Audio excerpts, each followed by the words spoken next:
সালটা ছিল 1919, 13ই এপ্রিল। বৈশাখী উৎসবে সমবেত হয়েছিল হাজারখানেক নিষ্পাপ নরনারী।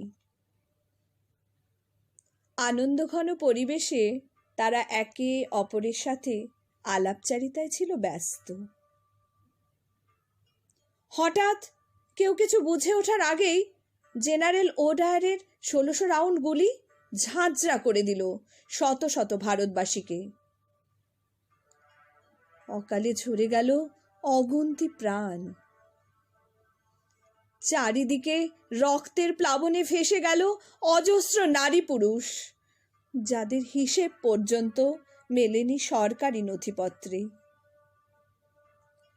জালিয়ানওয়ালাবাগের মানুষ সেদিন রক্ত কাদায় মাখামাখি এক নোংরা রাজনীতির সাক্ষী হয়ে রইল। বাগানটি ছিল উঁচু প্রাচীর দিয়ে ঘেরা। বেরোনোর পথ ছিল একটি মাত্র, যেখান থেকে শত চেষ্টা করেও মানুষ নিজেকে বাঁচাতে পারেনি। বাঁচাতে পারেনি তার প্রিয়জনদের।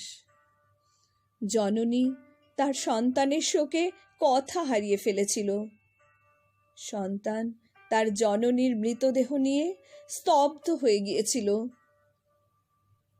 হাতের কড়ি আঙুল ধরে পাশে পাশে হেঁটে চলা সেই ছোট্ট ছেলেটি সেদিনের পর আর কখনো জালিয়ানওয়ালাবাগে আসেনি।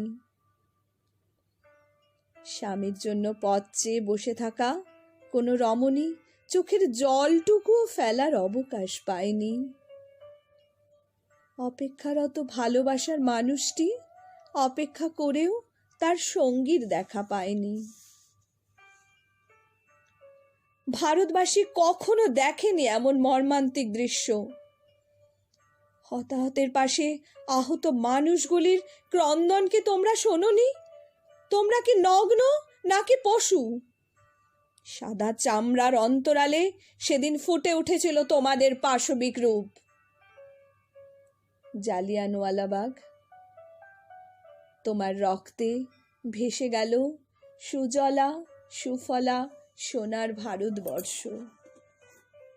স্তব্ধ হয়ে গিয়েছিল সেদিন পরাধীন ভারতের মানুষ। শপথ নিয়েছিল এক স্বাধীন ভারতবর্ষের।